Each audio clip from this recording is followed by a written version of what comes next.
Ndogara kutaura kisa mashoko kuti kana uchida kurima mumunda unotanga kurima nemombe dzako chero dziri mbiri, then wozovhunza kana kukokera humwe yekuti urimirwe nokuchimbidzika nevane mombe dzakawanda neveraini kana nepa next door. Vanouya kana une dzako mbiri dzaunenge unadzo watanga kusunga nhai. Ndaisa chikaranga ichi pamusoro pei kuti vanoda kuti imini vana veZimbabwe mutange ende kuwane munhu anova approach and you can reach agreement with them to remove ZANU-PF in Zimbabwe. Munditererese zvakanaka. Vanotoda vanhu vanotanga chimurenga. Hamutangirwi kugadziriswa nyika yenyu nevamwe vanhu vari pa next door. Nyika yenyu inotanga kugadziriswa nemi.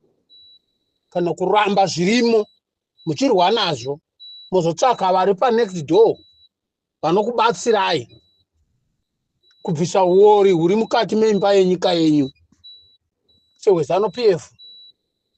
Nyika zhinji hadzichatoidi ZANU-PF, asi dzinomirira imi kuti muuye kumberi.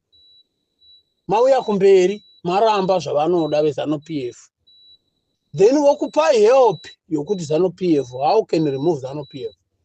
And ZANU-PF inototya pairi ipapo kunzwa kuti Britain naAmerica dzasumudza muromo kana kuti dzava kuti hokoyo kana kuti dzapindira. Mnangagwa hatori even 2 minutes to step down. Ndeve ZANU-PF vazhinji they can run away. Vanotiza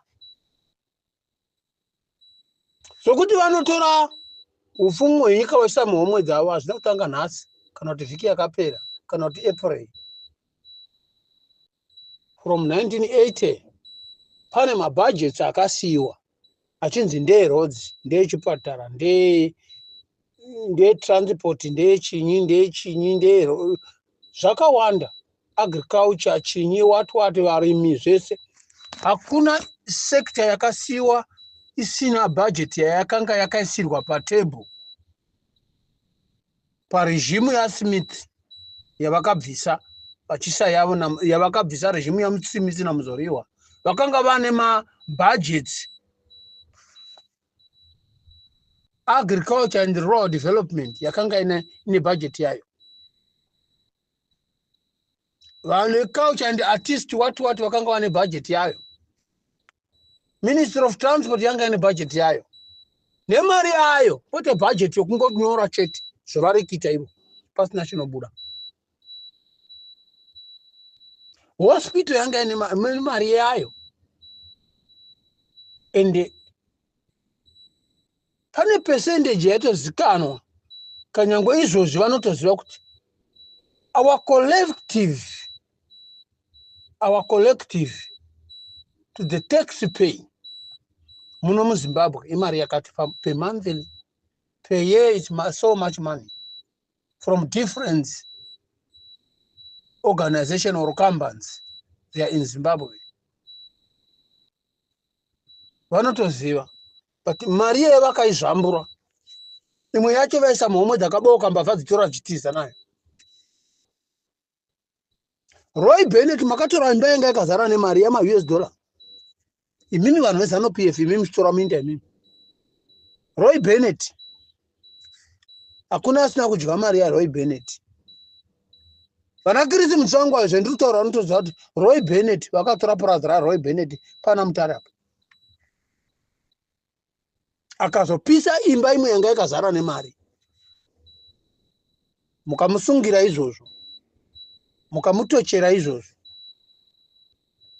Nyaya ye1977 pachimoyo chero varungu hakuna usina kufa vatema navarungu.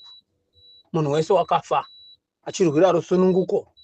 Kufa kwaMunangagwa nhasi, nothing Zimbabwean people there can lose. kufa kwangu inini hapana chinoruzava maZimbabwe ende nyika haimiri nokuti ini ndafa. It still goes on with the new generation and old generation. Saka nyaya yeZimbabwe inoda isusu vana veZimbabwe kuti titange timene. Then leaders edu, elders edu vana vagezana naChamisa ndo vane nzira kana kuti anyone ane nzira dzokundodana America tibvise chinhu ichi nedzimwe nyika tibvise chinhu cheZANU-PF chatambudza vana vecitizens eZimbabwe. What we don't like in Zimbabwe, we don't like ZANU-PF. Because hazishandi kuti mubvise leader ZANU-PF ichiri panyanga.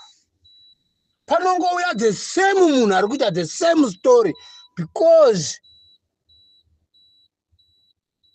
bumbiro ravo romutemo ravakanyora rinongotaura zvimwezvo.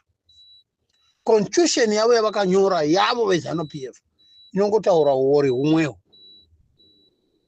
Saka radza kubvisa ZANU-PF neconstitution yayo, then make a new political party and a new leadership to screening every fucking ZANU-PF members. Everyone.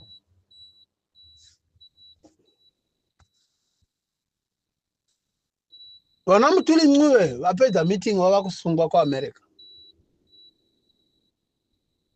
Kusungirwa nyaya dzachivhayo, corruption scandal yachivhayo. Dzimwe nyika hadzina mati zvamuri kuita. Muri muZimbabwe munenge muchituka kuti varungu vakadai, but ndokwamuri kuenda kundobhenga mari dzenyu ikoko. What is the fucking hell with these people?